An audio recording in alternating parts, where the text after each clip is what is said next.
Small-minded people talk about other people. Average, common-minded people with a neutral mindset talk about events.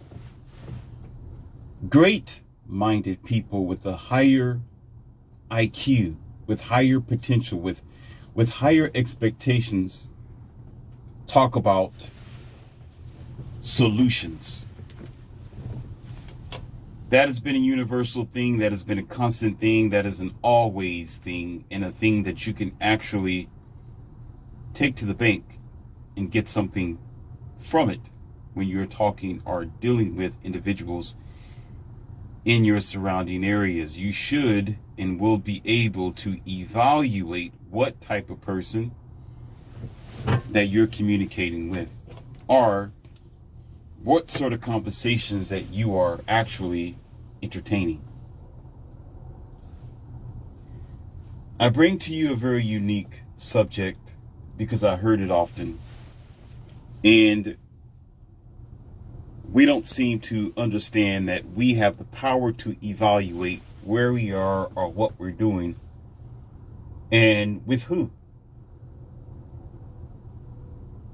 See, the average person that you may come across or may know of, and I put it like this often because it makes a lot of sense. They don't really care about themselves. And when I say that a person don't care about themselves, I talk about it scientifically and also mentally. Because in psychology, there are certain things that, not to say that people are animals, although we have some attributes that are the same, where when you really want to do something with your life, when you want to be better, when you want to evolve, when you want to advance, you're going to do certain things that is required to get to that stage of life. You're going to, even if you're in a survival mode, or if you are in an ambitious mindset to be something, or to be a CEO or a boss or own a business, whatever it is, you take on certain traits that are required of the ilk. And it is a requirement that is universal. For example, in my martial arts training, in order for me to win my tournaments, in order for me to have won or to be the best at what I do, I needed to take on a certain personality, practices, mindset. I needed to be something better than what I was before I entered into the mat, or you can say on the mat. Some people say in the ring, and the ring is UFC and boxing and that sort of thing, or kickboxing. Therefore, universally and naturally, I had to modify my mind. I had to design myself differently to succeed, to blend into my environment or that area. See, there's an excuse that some people make, and I will say a lot of people make. And it's very unique because this is a tool for you to evaluate people. No, not to judge them and categorize them, but to see what you're dealing with, because it's going to make you better. Everything I talk about is to make you better, is to give you an edge in your environment, to sharpen your vision.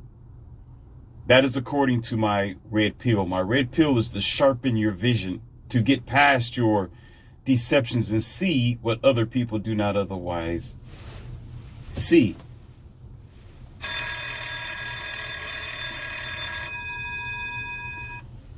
See, most people think that they are a product of their environment.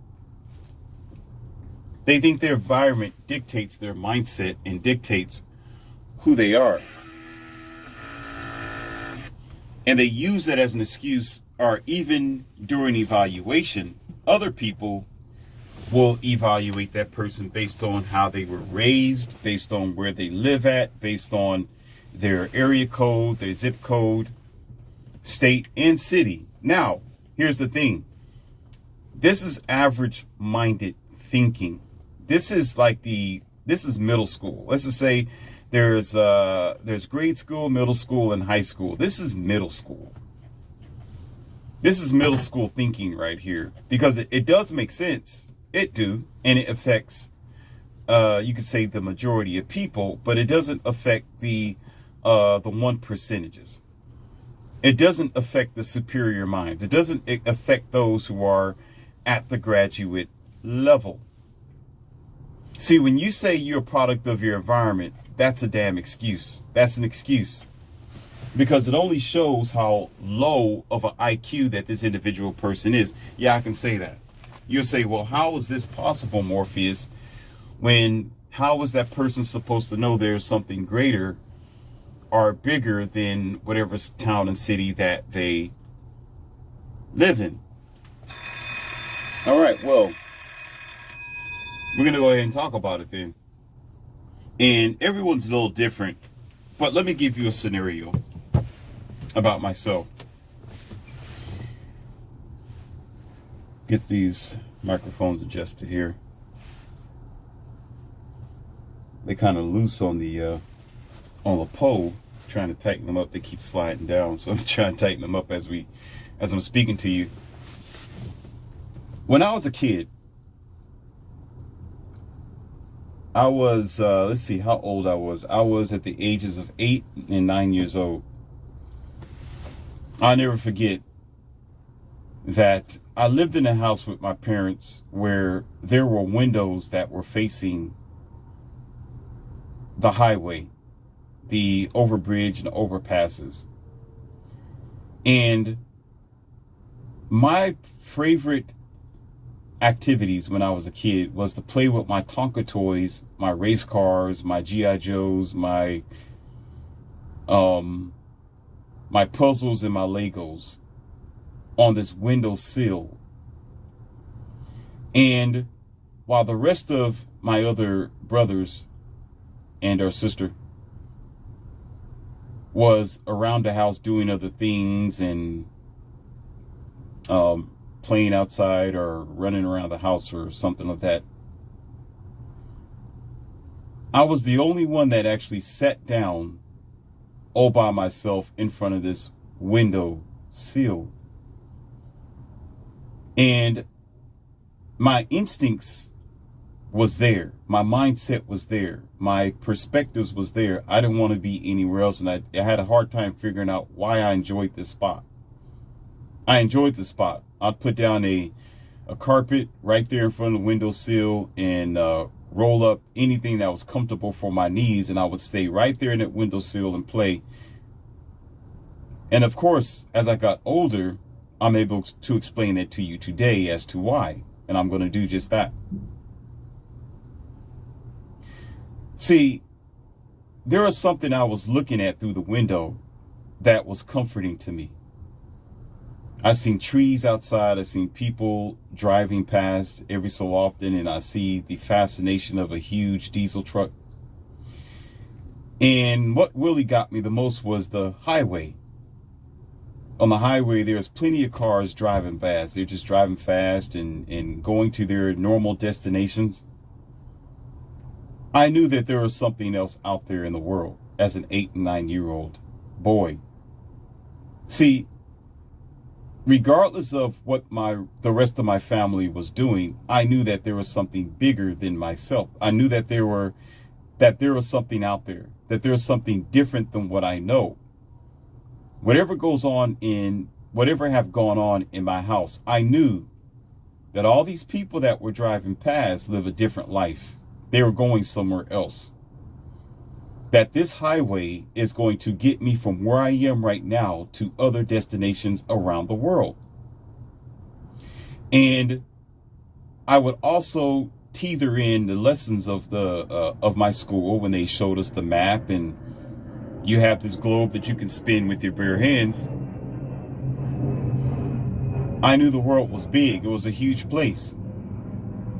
There's Chicago, there's California, there's Washington, D.C., New York City, Florida, islands, Europe, Africa, China, Russia. You can actually see this on the map. And I remember the teacher pointing the finger as to where we are. She said, "You are right here. You're right here, little LCM. You're right here on the map." And it was a wonder because where she showed me was a very small spot. And of course, it had to be magnified compared to how big everything else is. So she said, "You're right here, and this is how far you are from Europe or Russia or China or over here. This is where you are. This is how far you are." And it amazed me.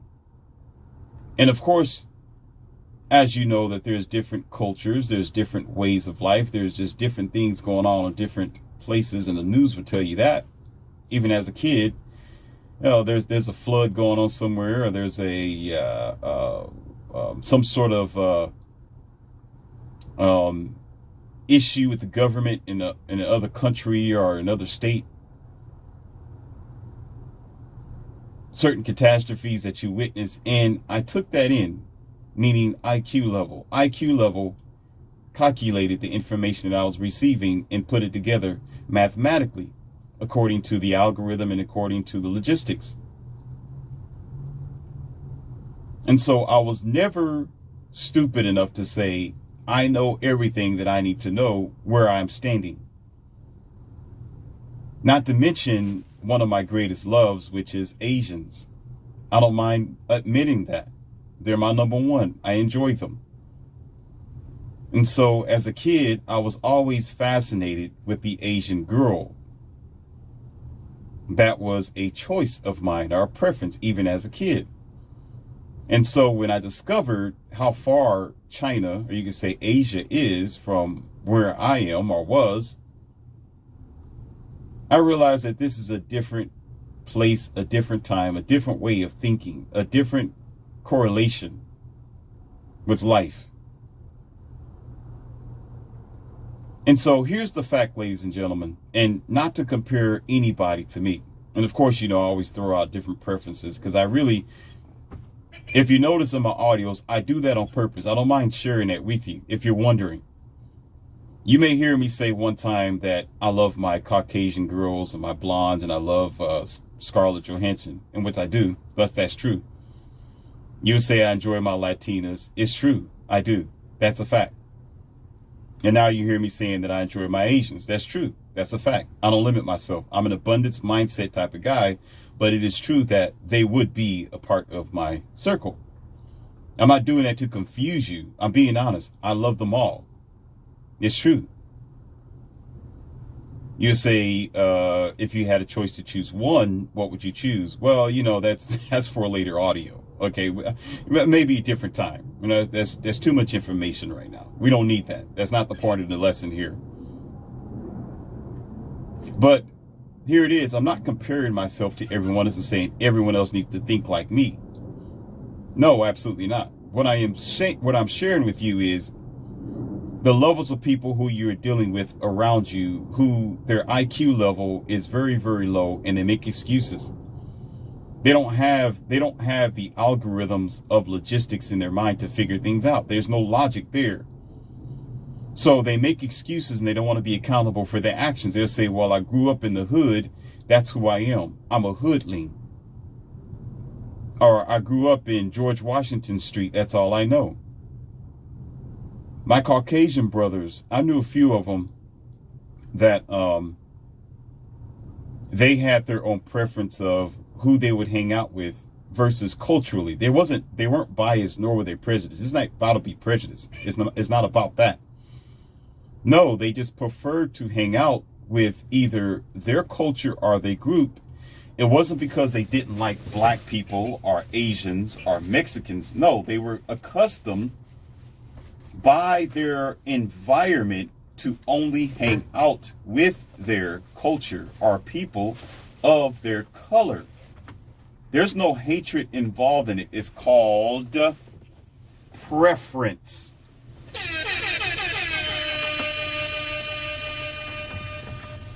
But the good thing about the situation in which I am talking about this is when hanging out with my Caucasian brothers, we had a conversation where when they begin to open up their mind and go other places where they were at, because they went to all white colleges, they'd be in a town where there's just all white people, or you could say 95% white people, 5% black people, or Latinos, or something like that. You know, that they just saw their color, they saw their people.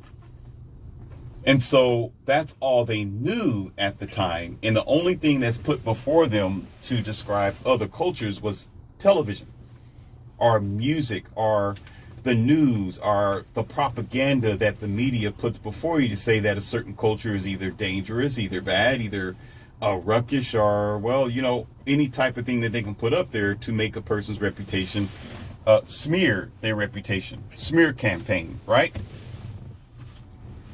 So during the discussion with my Caucasian brothers, or you could say white brothers, they said, man, it's not, they said, I don't like that some people think that we are prejudiced or we are against other cultures. It's just we grew up in an all-white town. We grew up in a college where there was just white students there. It's not that we purposely did it that way. It just happened to be. If you're accustomed to something, that's where you're accustomed to. Just like zebras hang out with zebras, lions hang out with lions, deer hang out with deer. It just happens that way. And they weren't closed-minded. It's that their environment caused them to think the way that they thought. And so during conversations, when they got out of that circle and started hanging out with Latinas, Latinos, and black people, and Mexicans, and a few Asians, they begin to explore and realize that the TV is a lie. The media is a lie. That there are greater people in a mixture of cultures where you have both bad and good in all cultures.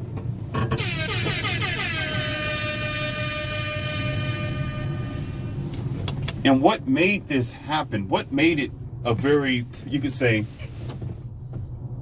not even according to my Caucasian brothers, but what makes it bad for all people is these small podunk areas, these small towns and cities are areas that only produce a certain amount of information according to that culture or the people who are there, but it makes a separation or disparity of real information, if that's a word, disparage, of what is real. And so therefore, people who are circulating in that circle of maybe culture or people, they have a misunderstanding of the other side of the bridge. They'll say, well, you know, I had the best black friend for 7 years, but before I met my black friend or black brother, I didn't know him that way.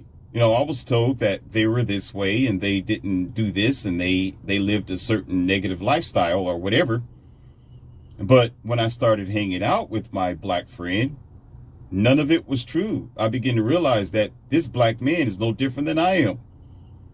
You know, we both crap the same, we bleed the same, we do the same thing, we have our same perspectives, and, you know, we struggle just like everybody else, and there you go. Now, as a matter of fact, I learned some things from my black brother, my black friend.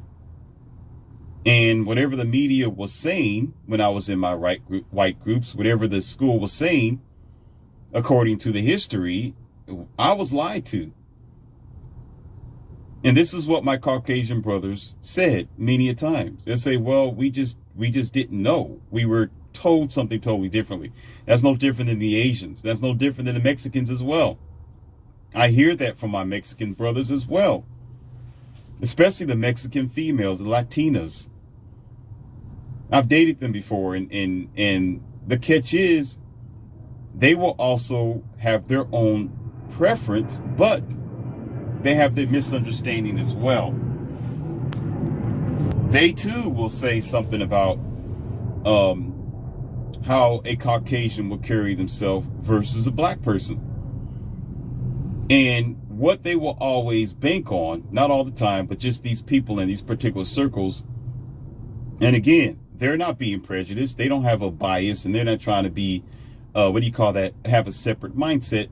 It's just that they did not know, because they have not spent time with a Caucasian person or with a black person to see whether the story is true or not. It's called being closed-minded. Or here it is, and it's not again, this is not an attack on anybody. This is not speaking negative. This is just fact. This is reality. It's a show of low IQ, ladies and gentlemen. It's a show of low intelligence, or low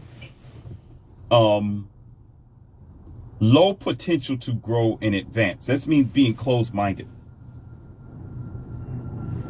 That's almost like you go to a restaurant, and in the restaurant, they sell pastas, they sell fish, they also sell sushi.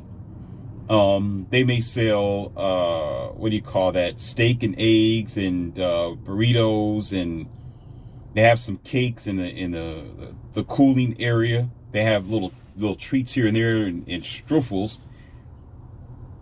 And you go into this restaurant, and the only thing that you purchase is some pasta, and you think that that's all they sell. And you're just eating on that pasta, and that's all you enjoy when you go into the place. Even if it's great pasta, every now and then, maybe once every 2 months, you're misunderstanding that there's other foods in this restaurant that's probably even better than this pasta, and probably taste great, and maybe even more nutritional, and have a different benefit for your life. And so the low-hanging fruit type of people who are stuck in their environment, who don't have an open-mindedness, they will say, well, I'm just going to eat my pasta and everything else is worthless in this restaurant. You better be prepared to find yourself being a very ignorant person. You'll find yourself to be very lackadaisical in your future, and very stuntified, such as being in a low valley type of life frame when the world is bigger than you. There's so much more to gain, or the world has to offer unto an individual. There's so much more. And the low-hanging fruit, low-minded person gets stuck in a rut, gets stuck on one path, one mind frame, one energy band, and then gets stuck right there for various reasons, whether it's based on hatred or mistrust, or whatever programs that they allow themselves to be manipulated by. But they limit their thinking, they limit the potential of growth. I've had various cultures come to me, because I'm a man of multiple means. I told you that. When I go to a restaurant, when you see my, let me put it like this. Most times when I take my companions out to eat, our friends or other people, they want to sample my plate, which is very, very, very interesting. It's very interesting that they want to sample what's on my plate. Because when I order something, I order stuff. I order what matters to the restaurant. Like there's going to be a side entree. There's going to be some lobster. There's going to be some mashed potatoes on the side. There's going to be the plate's going to be loaded. It's not going to be a fat plate, but it's going to be loaded with multiple things. And what I do is not only fulfill myself with proper nutrition, at the same time, I don't limit myself where they have to constantly continue to order. Or if it's a buffet somewhere in an expensive area that I'm very familiar with, they will get up and try to get some more from the buffet because they want to sample other things. I'm already sitting there with the variety in front of me. And I find out oftentimes, 9 times out of 10, someone will say, hey, what does that taste like? Can I give it a try? What's this over here? Oh, that's interesting. Ooh, what kind of lobster is that? Oh, crab cakes or whatever. Multiple things there. Frog legs or a certain type of whatever. some asparagus and greens and vegetables and little things, carrots, baby carrots or baby corn. They'll say, oh, this is nice. I didn't know this seasoning. Oh, what kind of sauce is that? Can I give it a try? And it amazes me how that happens all the time. So in my actual life, it's the same way. I don't limit myself. There is beauty in all cultures. I love them all. I do have my preference, though, which I'm not going to say here, even though I don't try to throw you off, but even though I throw out various hints of various cultures and various kinds, but it is not to mislead you. It's the very fact that I have a preference, but it's going to be at a higher end and a more specific sort of type of girl, which will really get me going, or that does make me feel elevated in my manhood. But however, and that's also when it comes to dealing with friends and family and associates and people that I hang out with. My circle is always people who have an open mind, and they're very sharp in intelligence. I don't hang around with low IQ people, and I have a very high expectation because of the type of man that I am. I'm going to hold you to your standards and candles, and I don't deal with everything. I don't sit around a group of people who I know is doing wrong, or who I know is misbehaving or have a corrupt life. I don't want to partake, and I don't need to partake in that. But as far as whatever culture or way that they were raised, that's up to them. I go by performance. I don't go by color. Let me say that again. I go by performance. I don't go by color. Your performance is what matters to me. How we cooperate with each other is what matters. You understand? Like when I'm eating vegetables, when I'm drinking my protein, when I'm putting things together, sometimes it don't taste all that good. What I care about is the results. When I drink my tea, it's without sugar. If I drink coffee, it's without sugar. It's plain black. The stuff that I eat has no salt nor seasoning. It doesn't. I don't need to dampen it, my lettuce and salad, with seasoning and ranch sauce, with dressing. It takes away from the nutrition, and it makes it worse and not better.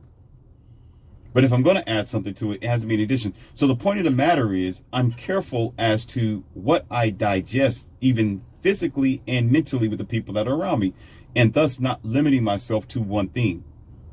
So what, my protein shake may work, but I know I need to eat as well. There's other vitamins and there's other food additives that I need to digest for my body, for my physical activity.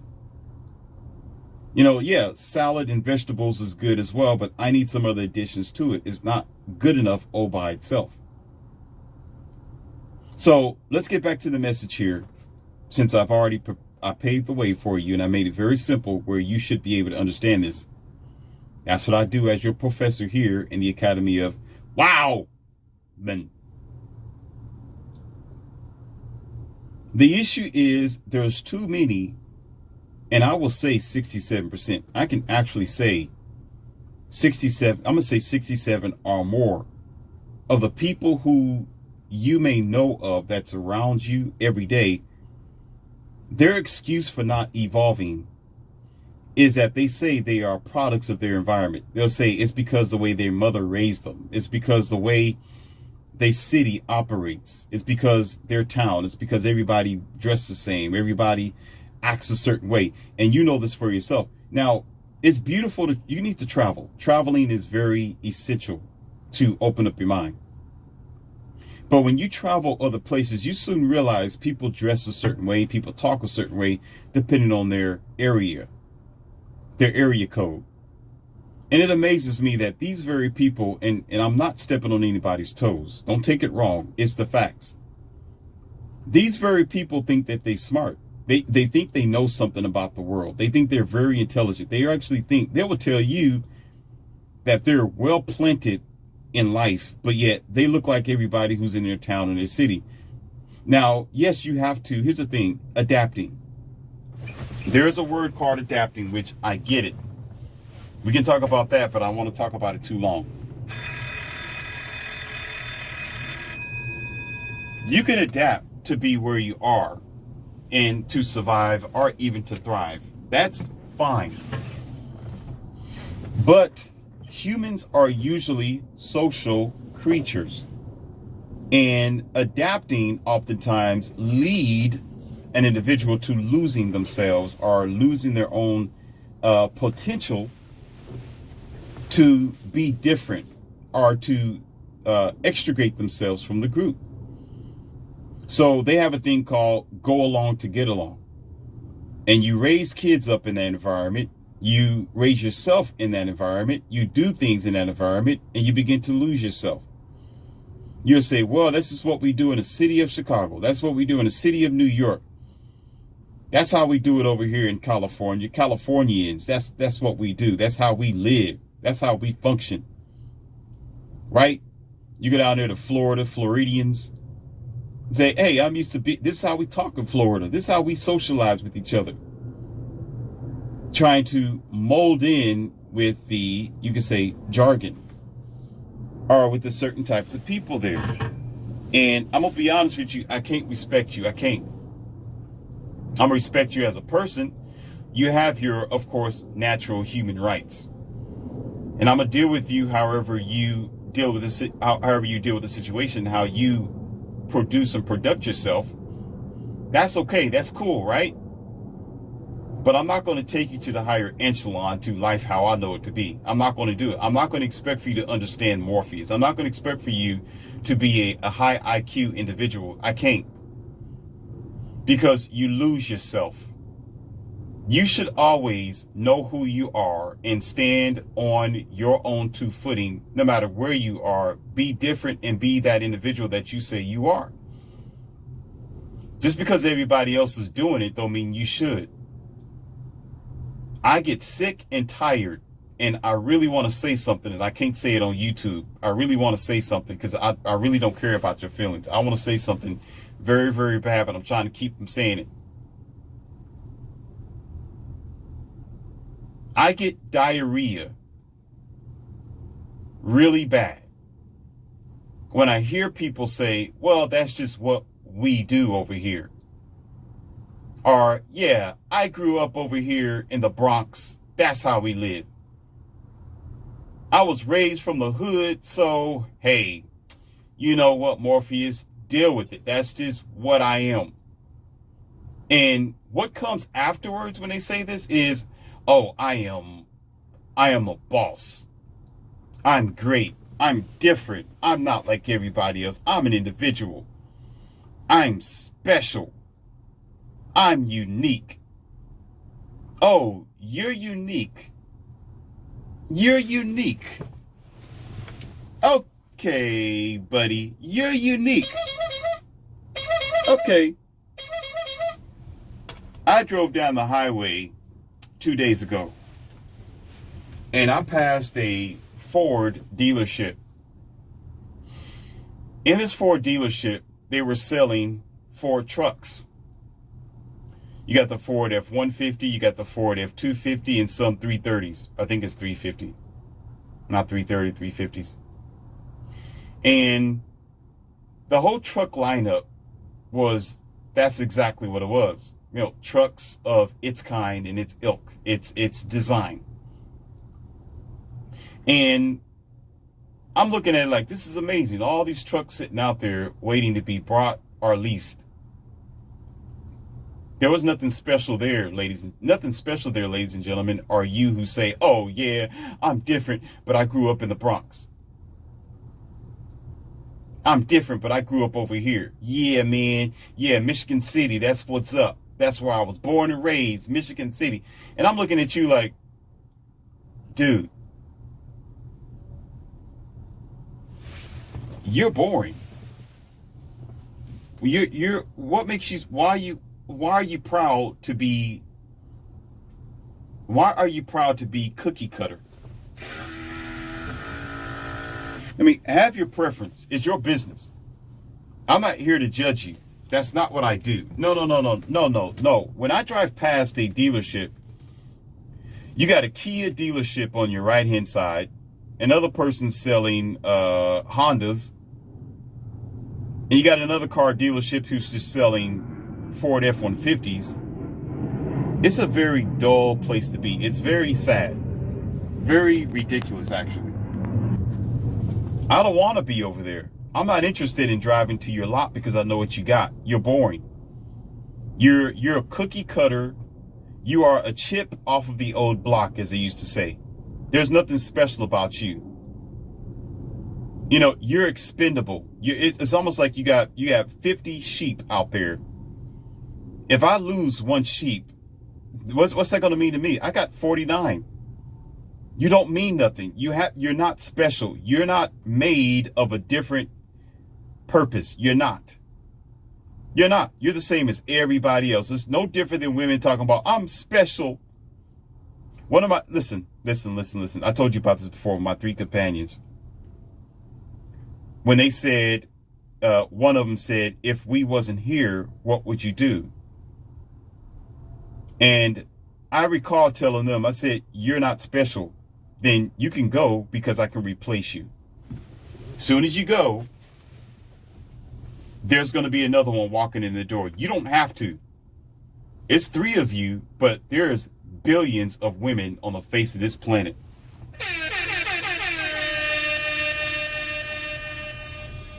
I'm going to miss your personality. I'm going to miss you as a person. Sure, that will be an issue, but I can replace you.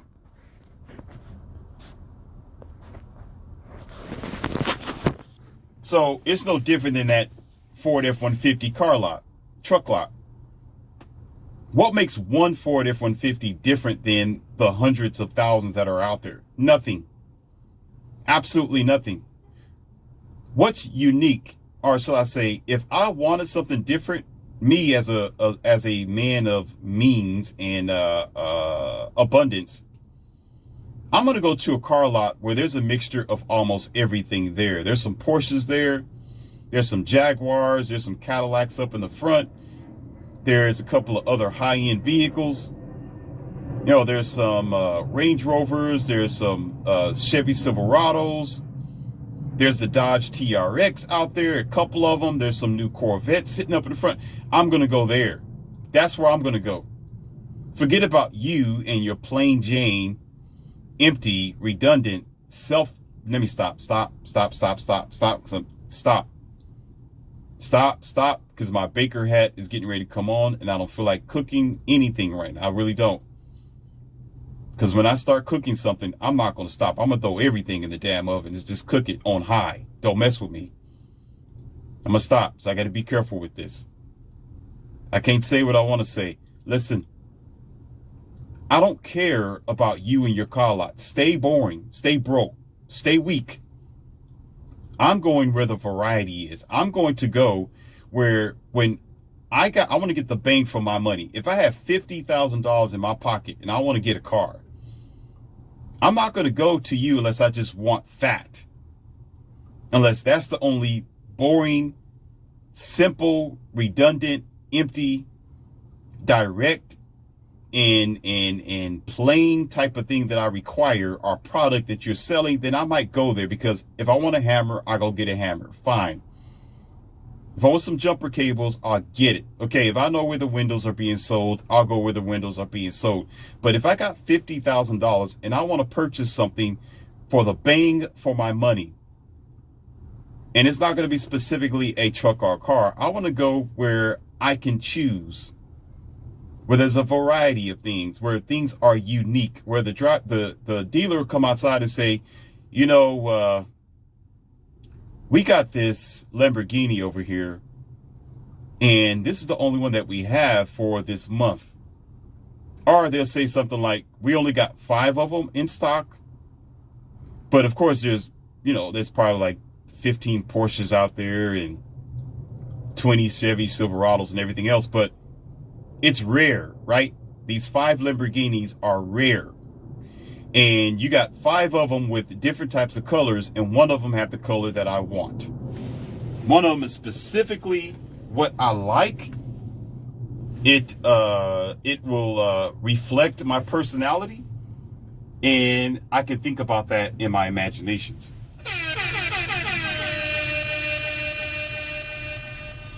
And so he'll say, "Oh, look at this over here," and he don't know what I like. I'm just, walking around, and he's showing me things and giving me suggestions. I'm not saying a Lamborghini is worth $50,000. Get out of your dumbness. I'm giving you an example. If you just had $50,000 to go to a car lot somewhere, okay?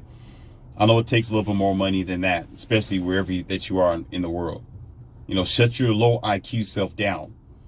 Put on your thinking hat, okay? We don't need no kindergartners over here. Act like a damn adult when I'm talking to you. Man up or woman up when I'm speaking. I don't play that game over here. Zero tolerance. Stop playing stupid. Anyhow, excuse the interruption. No sloths allowed. Did you read? You know how to read? No sloths allowed.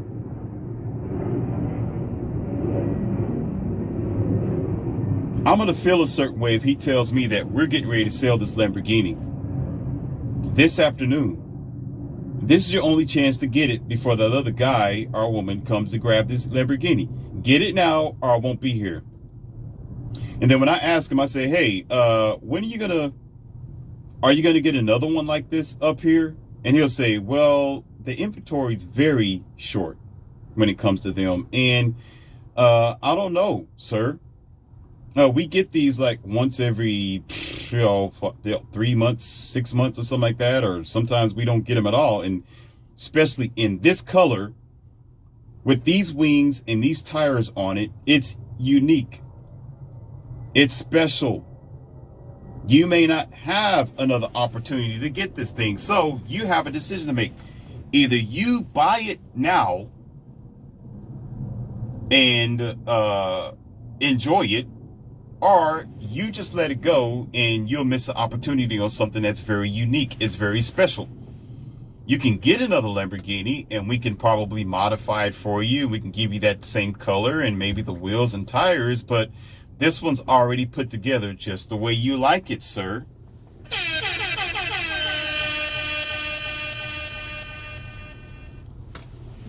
Now that's what I'm talking about right there, ladies and gentlemen.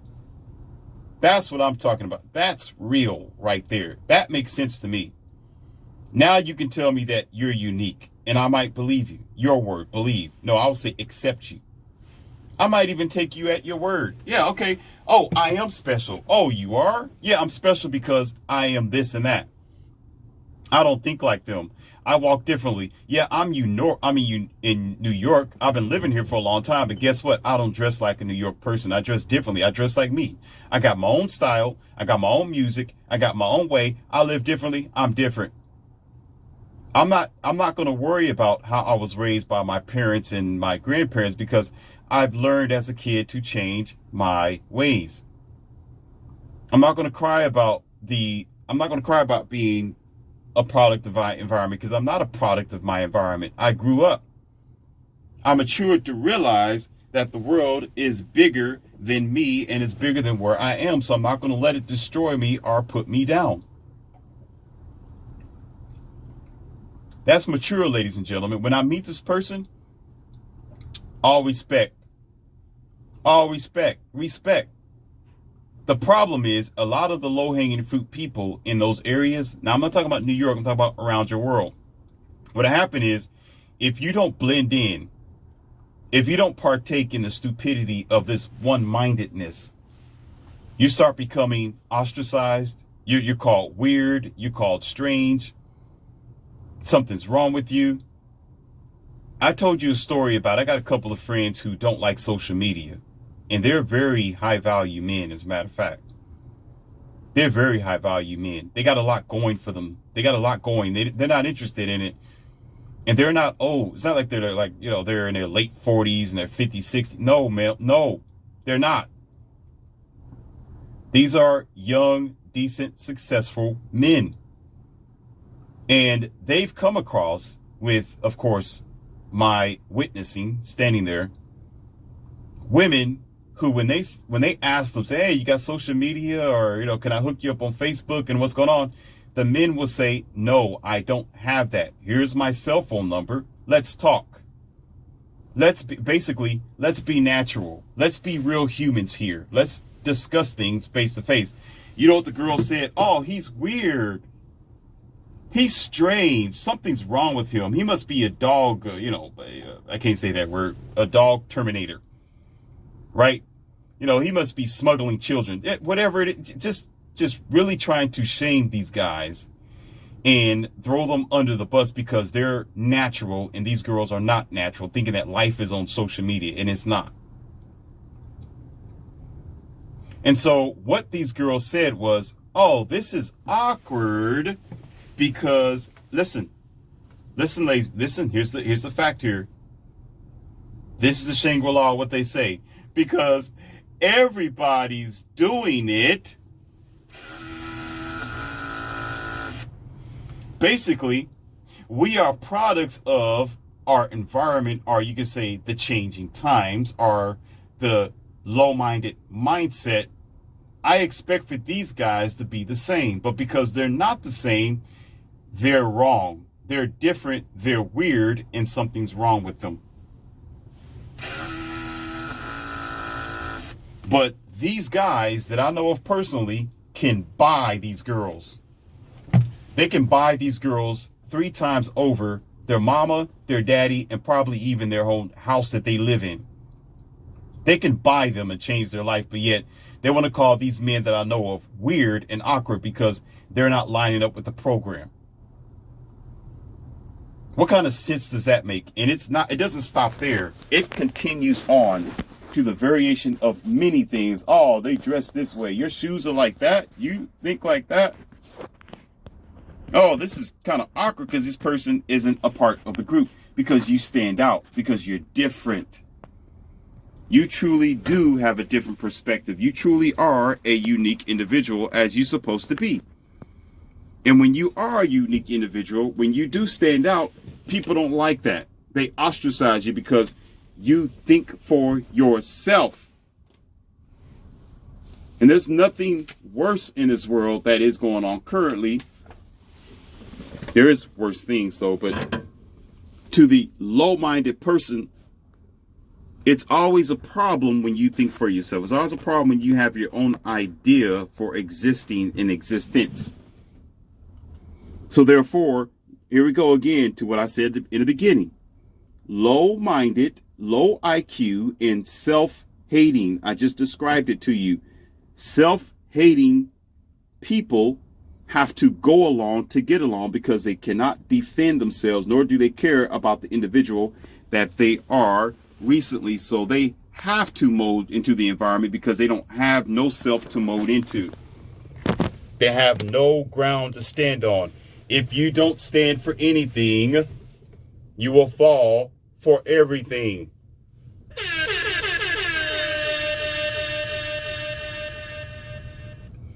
You are not the product of your environment. You are the product of your ignorance.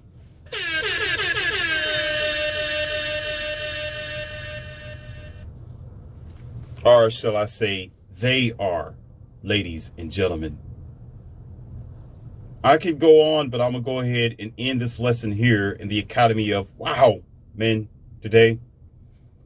Let this be a lesson unto you to also use this as you're dealing with people and as you are traveling in the world and as you are growing or studying to be your best self, because I am helping you to be your best self.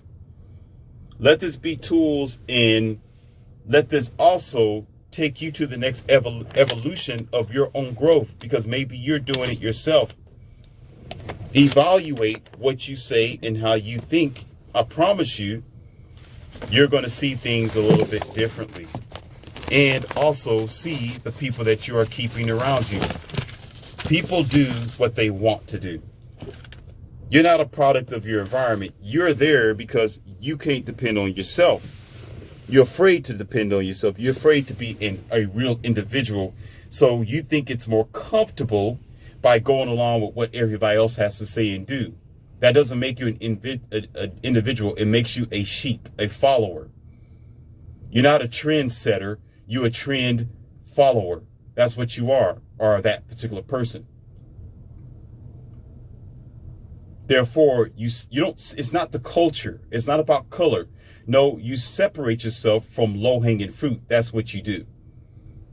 You separate yourself from destructive people. You separate yourself from those who make an excuse for our excuses for their failures and say, this is the way I was raised. Although it does have an effect on you. I've discussed this before about single parents, single mothers, about being raised up in a single home. Yes, it is effective. Yes, there are real problems with that. That is the beginning. But for so many people, it doesn't have to be the end or the ultimate excuse for their failures and their failure to advance. That just means they have disconnected themselves from who they really are and what they can be. You know who this is? Beyonce, a.k.a. Morpheus. And there will be more for you to come. I do this for you. And I do this because it will ultimately help you open up your mind and receive these red pills.